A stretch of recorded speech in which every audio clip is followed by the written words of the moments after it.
이 시간 찬송가 160장 무덤에 머물러 하나님께 올려드립니다. 찬송가 160장입니다.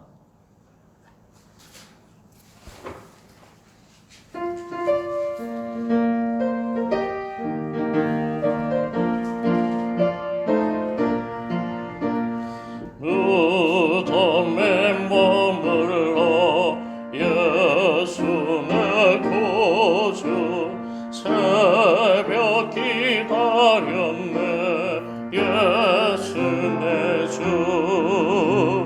원수를 다 이기고 무덤에서 살아나셨네 어두움을 이기시고 나와서 성과 함께 길이 다스리시네 사셨네 예수 다시 사셨네 헛되이 지키네 예수 내 구주 헛되이 봉하네 예수 내 주 원수를 다 이기고 무덤에서 살아나셨네 어두움을 이기시고 나와서 성도와 함께 길이 다스리시네 사셨네 예수 다시 사셨네 거기 못 가두네 예수 내 구주 우리를 살리네 예수 내 주 원수를 다 이기고 무덤에서 살아나셨네 어두움을 이기시고 나와서 성도와 함께 이리 다스리시네 사셨네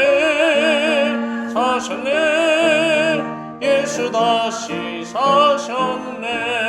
사셨네. 아멘. 기도하겠습니다. 하나님 아버지 감사합니다. 오늘도 이 새벽을 깨울 수 있는 것, 그 모든 것이 다 하나님의 은혜입니다. 하나님, 예수 그리스도께서 고난을 받으시고 십자가에 죽으실 때에 모든 제자들이 좌절하고 절망하며 아버지 그들이 실족해 있었습니다. 그러나 부활한 주님께서 오셨을 때에 그들은 절망을 딛고 죽음을 딛고 복음을 전하는 자로 아버지 정말 새롭게 된 인생을 살아갈 수 있었습니다. 이 모든 것이 오직 성령의 능력으로 가능하였습니다. 오늘 또 부활의 믿음이 우리를 새롭게 하며 성령의 충만이 우리를 새롭게 하는 시간 될 수 있도록 도와주시옵소서. 그리스도인은 부활로 인하여 두려워하지 않습니다. 그러므로 오늘날 유행하고 있는 코로나19 또한도 두려워하지 않게 하시고 주님께 맡기며 아버지 전진하는 그리스도인들 될 수 있도록 주님께서 붙잡아 주시옵소서. 우리 행복한 교회 모든 권속들의 삶을 주장하여 주시고 오로지 하나님만을 두려워할 수 있는 우리 모두가 될 수 있도록 붙잡아 주시옵소서. 주님께 부탁드립니다. 예수님의 이름으로 기도를 드립니다. 아멘. 오늘 본문은 에스겔서 37장 1절에서 14절입니다. 에스겔서 37장입니다. 제가 가진 성경은 구약 1209페이지가 되겠습니다. 에스겔서 37장 1절에서 14절입니다. 제가 한 절 읽고 교독하신 후에 마지막 14절 합독하도록 하겠습니다. 여호와께서 권능으로 내게 임하시고 그의 영으로 나를 데리고 가서 골짜기 가운데 두셨는데 거기 뼈가 가득하더라. 나를 그 뼈 사방으로 지나가게 하시기로 본즉 그 골짜기 지면에 뼈가 심이만큼 아주 많았더라. 그가 내게 이르시되 인자야 이 뼈들이 능히 살 수 있겠느냐 하시기로 내가 대답하되 주 여호와여 주께서 아시나이다. 또 내게 이르시되 너는 이 모든 교회에게 대언하여 이르기를 너희 많은 뼈들아 여호와의 말씀을 들을지어다. 주 여호와께서 이 뼈들에게 이같이 말씀하시기를 내가 생기를 너희에게 들어가게 하리니 너희가 살아나리라. 너희 배에 뿔을 두고 살을 펴고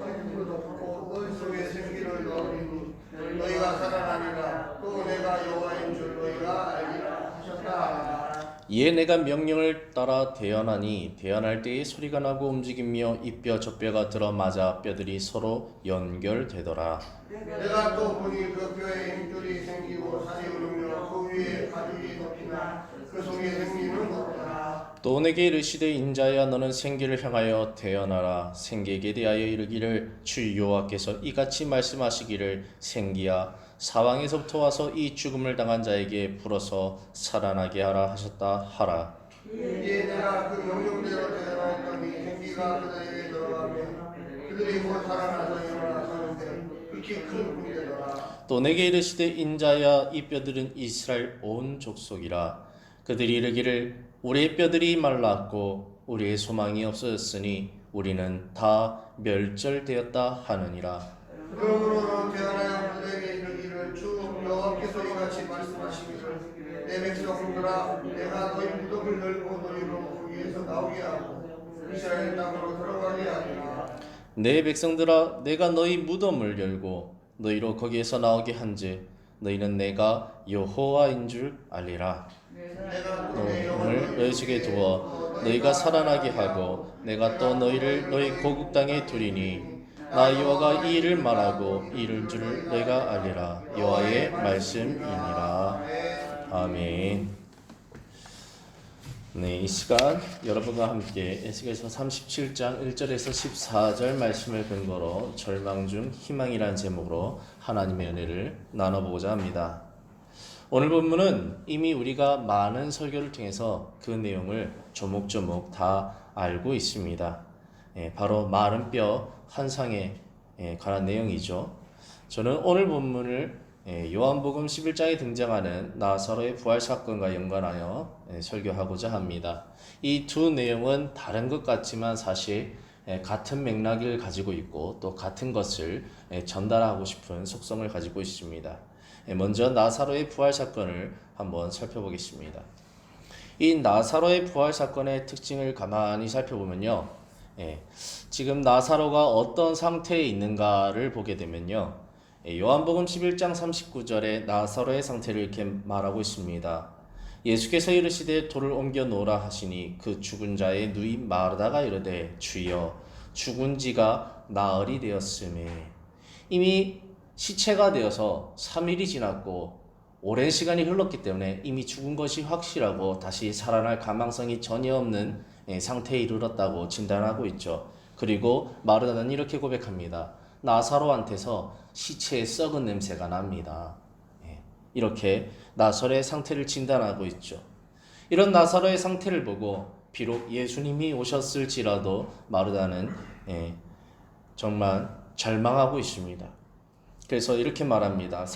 요한복음 11장 32절에 마리아가 예수 계신 곳에 가서 배웠고 그 발 앞에 엎드려 이르되 주께서 여기 계셨더라면 내 오라버니가 죽지 아니하였겠나이다.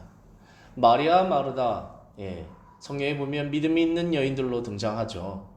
그런데 자신의 오라비 이 나사로가 죽은 이 상황 앞에서 그 썩은 시체의 냄새를 보며 썩은 시체를 보며 예수님께 말하는 것이죠.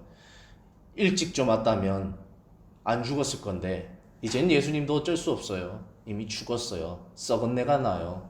우리는 이 나사로의 죽음에 대해서 슬프고 절망하고 안타깝고 참 씁쓸합니다. 정말 우리는 너무 슬픕니다라고 예수님한테 이렇게 말을 합니다. 이때 예수님은 이렇게 절망하고 있는 마르다 마리아에게 엉뚱한 말을 하십니다. 요한복음 11장 40절에 너희가 믿으면 하나님의 영광을 볼 것이다. 무슨 소리지? 냄새가 나는데 지금 돌무덤에 있는데 예수님 뭐라는 거지? 갑자기 이 말이 그들에게 뇌리에 스치는 충격으로 다가오게 됩니다. 근데 놀랍게도 나사로의 이러한 상태를 예수님은 다시 삶으로 바꾸시죠. 그래서 요한복음 11장 43절 44절에 보면 나사로야 나오라 이 한마디에 갑자기 나사로가 수족을 배로 동인 채로 나오게 됩니다. 죽음에 있던 자가 절망 중에 있던 자가 갑자기 회복되고 부활하며 나오는 모습을 보게 됩니다. 다음으로는 이 에스겔의 마른 뼈 군대 환상에 관하여 또 똑같이 한번 살펴보겠습니다. 지금 어떤 상태에 이르렀나요? 오늘 본문 2절에 보면요, 에스겔에게 환상으로 이스라엘 상태, 이스라엘 족속의 이 영적 상태에 대해서 보여주는데요. 나를 그 뼈 사방으로 지나가게 하시기로 본즉 그 골짜기 지면에 뼈가 심이 많고, 이미 이스라엘 족속들은 바벨론의 침략으로 인해서 하나님의 세 가지 심판 전략이 있죠. 바로 기근과 전염병과 칼입니다. 전쟁이 나면 교회는 굶어야죠. 기근이 오죠. 근데 전쟁으로 인해서 죽은 시체들, 또 그 다음에 굶어 죽은 그 시체들의 파리가 날리는 그 썩은 속에서 질병이 또 돌죠. 그래서 하나님은 항상 전쟁과 기근과 전염병, 이 세 가지를 함께 전략적으로 사용하시면서 하나님의 심판을 드러내셨습니다. 그래서 이런 심판이 이미 이르렀고 보니까 이 뼈가 있다라는 말은 이 야생에 있는 맹수들이 이 사람의 살을 다 뜯어먹고, 까마귀가 다 뜯어먹고, 햇빛에 쨍쨍거리는 그 햇빛에 뼈가 이미 다 말라 이미 오랜 시절이 지난 상태를 말하고 있는 것입니다. 그래서 에스겔서 31장 2절에 이렇게 말하고 있죠. 아주 말랐더라. 여러분 혹시 마른 뼈를 보신 적 있습니까? 우리가 쉽게는 마트에 가면은 등뼈를 팔죠. 소 사고를 팔죠. 근데 그걸 보고 살아날지어다 하면 그게 제정신이겠습니까? 이미 도축장에서 살 다 발라내고 뼈밖에 없는 그것을 볼 때 우리는 소가 다시 살아난다는 희망을 전혀 가지지 않죠. 상식적으로요. 에스겔에게 그렇게 이스라엘 족속의 뼈를 보여주면서 나가는 하나님의 그 심정. 에스겔은 어땠을까요? 그리고 이스라엘 족속은 어땠을까요? 그들은 역시나 절망하였죠. 오늘 본문 11절에 보면 또 내게 이르시되 인자야 이 뼈들은 이스라엘 온 족속이라. 이 마른 뼈, 햇빛에 쨍쨍 바짝 말라서 살조차 볼 수 없는 이 마른 뼈, 이게 이스라엘 온 족속이라는 것입니다. 그들이 이르기를 우리의 뼈들이 말랐고 우리의 소망이 없어졌으니. 소망이 없죠. 마른 뼈를 두고 누가 소망을 주겠습니까? 소망이 없죠.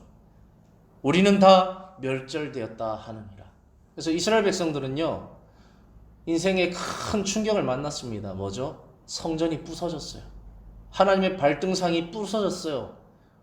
이건 정말 있을 수 없는 일이에요. 어떻게 하나님이 살아계시면 하나님의 성전이 무너집니까? 그리고 하나님의 선민 백성들이 우리가 개와 같이 여기는, 유대인들은 이방인들 개와 같이 여기는데 그 개와 같은 존재들에게 질질 끌려서 저 수천 킬로 가서 바벨론 포로기에 있는 이런 상황을 그들은 도저히 받아들일 수가 없습니다. 그래서 사람이 큰 충격을 만나면요, 의욕이 없습니다. 밥도 먹기 싫고요, 실족하게 되죠. 그래서 멍하게 되고 우울하게 되고 정말로 아무것도 하기 싫고 그냥 다 때려쳐버려, 이런 극단적인 선택을 하게 되고 심지어는 생명까지 끊는 경우도 있죠. 이스라엘 족속들의 상태가 바로 이런 상황, 도저히 희망이라고는 찾아볼 수 없는 절망 중에 있는 이런 상황을 하나님은 아셨죠. 그래서 에스겔에게 보아라, 이스라엘 족속들의 이 영적 상태, 심적 상태가 바로 이 마른 뼈와 같은 상태인데, 근데 마른 뼈를 떠나서 더 나아가서 아주 말라버린, 다시 말하면 야훼 하나님에 대한 희망을 조금도 두지 않는 그들의 모습이 바로 이러한 이스라엘 족속의 상태다라고 진단해 주시는 것입니다. 그런데 하나님은 거기에서 끝나지 않으시죠. 하나님은 에스겔을 통해서 말씀하시고 그리고 그들의 회복을 명하십니다. 오늘 보면 7, 8, 9, 10절에 보면 이에 내가 명령을 따라 대언하니 하나님께서는 이스라엘을 회복하실 것을.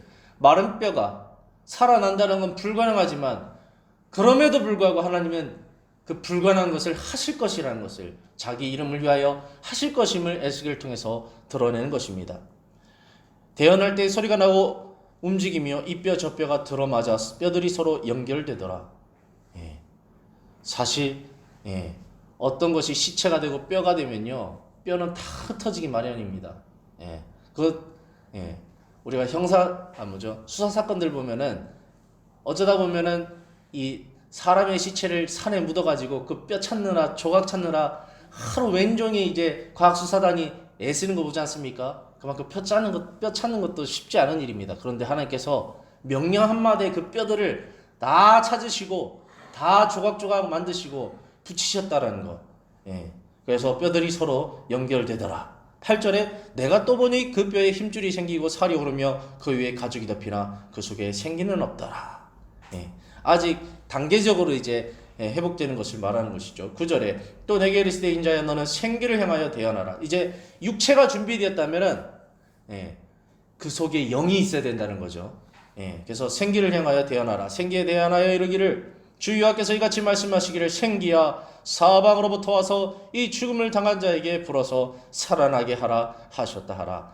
이에 내가 명령대로 대언하였더니 생기가 그들에게 들어가매 그들이 곧 살아나서 일어나 서는데 극히 큰 군대더라. 참 놀랍죠. 이 과정을 보면요, 하나님이 창세기에서 아담을 빚으시는 그 모습과도 같죠.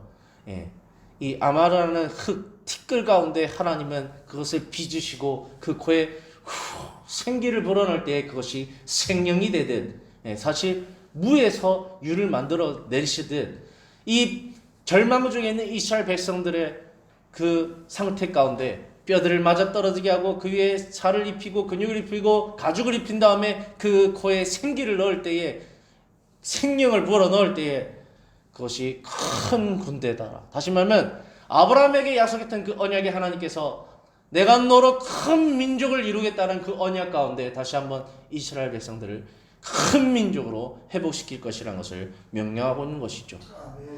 37장 12절에 보면 그러므로 너는 대언하여 그들에게 이르기를 주 여호와께서 이같이 말씀하시기를 내 백성들아 내가 너희를 무덤을 열고 너희로 거기서 나오게 하고 이스라엘 땅으로 들어가게 하리라. 아브라함과 언약한 그 땅, 내 종 다윗에게 주었던 그 땅 너희에게도 반드시 다시 한번 주리라 라고 말하고 있는 것입니다. 13절에 내 백성들아 내가 너희의 무덤을 열고 너희로 거기서 나오게 한지 내가 여호와인 줄을 알리라. 참 하나님은 신기하신 분이신데요, 보통 망하면요 본전 찾기도 힘듭니다. 근데 하나님은요 그 망한 백성한테 다시 아브라함의 복, 이 다윗의 복을 너에게 허락해 주겠다라는 게 사실 이게 어마어마한 겁니다. 다시 그냥 일어서는 것만으로도 감사해야 되는데 너로 큰 민족을 이루어 복을 주겠다는 하나님의 그 방향성은요, 하나님의 그 어마어마한 사랑의 지경을 나타내고 있는 것이죠. 14절에 내가 또 내 영을 너희 속에 두어 너희가 살아나게 하고 내가 또 너희를 너희 고국 땅에 두리니 나 여호와가 이 일을 말하고 이룬 줄을 너희가 알리라. 여호와의 말씀이니라. 놀라운 것은요, 그 땅에 가게 하고 또 복도 주고 잘 살게 하는데요, 하나님은 또 업그레이드 시켜준다는 겁니다. 뭐죠? 내 영, 성령을 너희 각 사람에게 부어주어서 다시는 그런 역사를 내가 반복하지 않겠다라고 말하고 있는 것이죠. 하나님의 성령의 충만함을 받지 못한 이스라엘 백성들은요, 타락하였죠. 우상 숭배하였죠. 성전을 더럽혔죠. 정의와 공의를 무너뜨렸죠. 고아 과부와 객을 압제하였죠. 이런 하나님 앞에 이 불신의 존재들로서 존재한 이 방향성에서 벗어날 수 있는 대안, 바로 성령까지 주시면서 새 영, 새 마음까지 주시면서 그들을 회복시키기를 원하셨다는 것이 바로 오늘 본문의 내용입니다. 앞서 살펴봤던 이 나사로의 사건과 이 마른 뼈 군대 환상의 사건은 전혀 다르지가 않습니다. 나사로의 사건은 죽은 시체, 냄새나는 시체가 있었고 그 시체의 이름은 나사로였죠. 마른 뼈의 이 환상 가운데 등장하는 이 마른 뼈, 아주 말라서 회생 불가능한 이 상태에 있는 마른 뼈는 이스라엘 족속이었죠. 그런데 놀랍게도 이 사건들은 주님이 오셨을 때에 기적을 만난다는 것입니다. 죽은 시체가 살아나고 마른 뼈가 다시 살이 피고 생기가 나서 군대가 되는, 큰 민족이 되는 어마어마한 역전극이 일어난다는 것이죠. 하나님께서는 이 두 사건을 통해서 우리에게 주고자 하는 메시지는 무엇일까요? 우리는 그 힌트를 믿음의 조상인 아브라함을 통해서 알 수 있습니다. 로마서 4장 17절에 보면 아브라함은 믿음의 조상이었는데 어떤 믿음을 가지고 있었느냐? 그가 믿은 바 하나님은 죽은 자를 살리시며 없는 것을 있는 것으로 부르시는 이시니라. 네, 그렇습니다. 아브라함은 하나님을 죽은 자를 살리시며 없는 것을 있는 것으로 부르는 바로 전지전능한 하나님으로 알았던 것이죠. 그리고 그것을 믿었던 것이죠. 따라서 이스라엘 족속 또한 아브라함의 후손으로서 아브라함이 믿었던 그 하나님을 지금 포로가 되어 바벨론에 있는 그들도 반드시 믿어야 된다는 것을 깨닫게 하는 것입니다. 그리고 오늘날 영적으로 아브라함의 백성인 아브라함의 후손인 저와 여러분도 이러한 믿음을 분명 가져야 된다는 것이죠. 예. 얼마 전에 우리가 부활절을 보냈죠. 부활절의 핵심이 무엇입니까? 하나님은 죽음을 초월하시는 분이시라는 겁니다.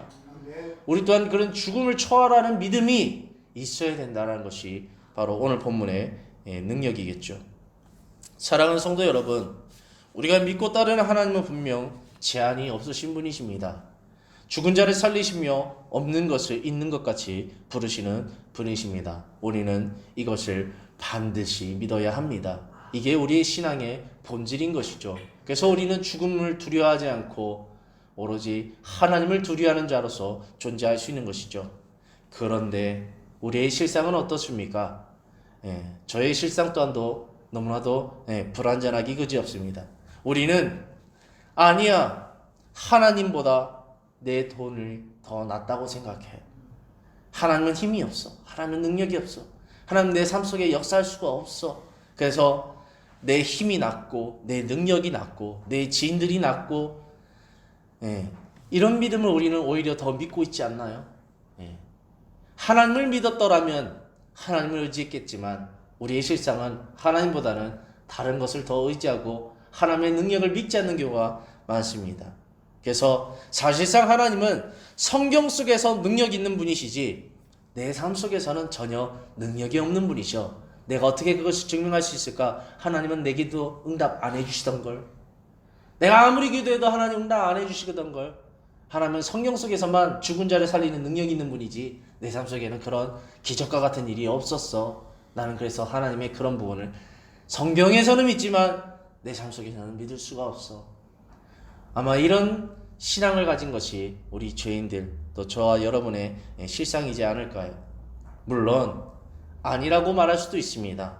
그러나 혹 말로는 그렇지 않다고 해도 사실 우리 행동은 참으로 우리가 말한 것과 우리가 주장하는 신앙과는 다르게 이러한 방향성으로 흘러갈 때가 많습니다. 저 또한 말로는 하나님은 전지전능하고 죽은 자를 살리시며 없는 것을 있는 것 같이 절망을 희망으로 바꾸는 분이시다라고 마음껏 말하지만 실상 현실상 문제 앞에서 두려워 떨고 절망하며 낙심하며 좌절하며 우울해하며 그 하나님 앞에서 불신앙의 행동을 보이는 때가 너무나도 많은 것을 고백합니다.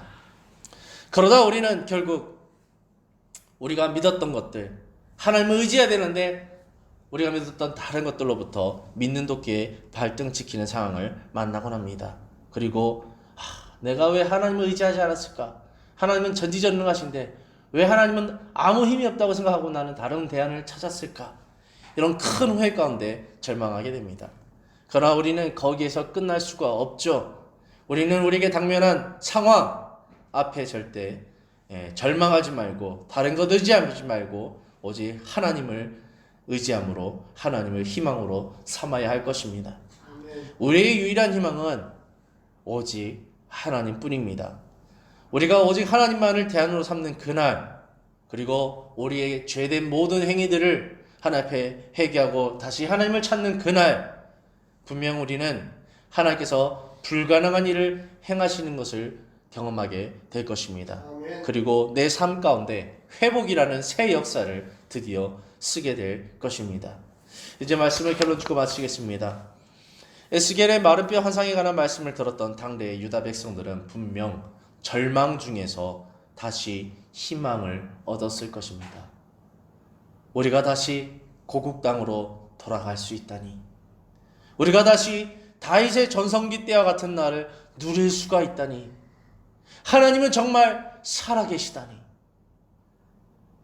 이러한 고백들로 인해, 이러한 사실들로 인해 그들은 그날을 꿈꾸며 하나님 앞에서 자신과 조상들의 불신앙을 철저하게 회개하고 오로지 하나님만을 의지하며 하나님께 순종하며 살아갔을 것입니다.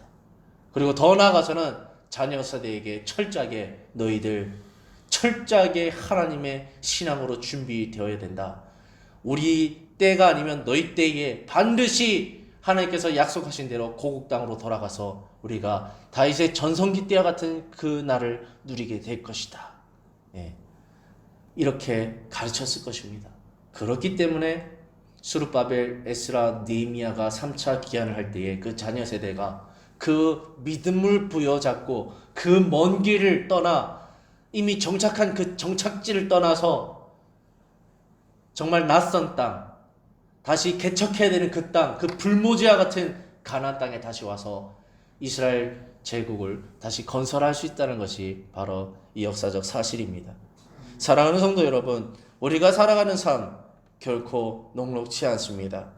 우리는 우리에게 당면한 상황 앞에 수도 없이 염려하고 좌절하며 낭망하며 절망하며 나락으로 떨어지곤 합니다. 그리고 더 나아가서 하나님을 원망하기까지 합니다.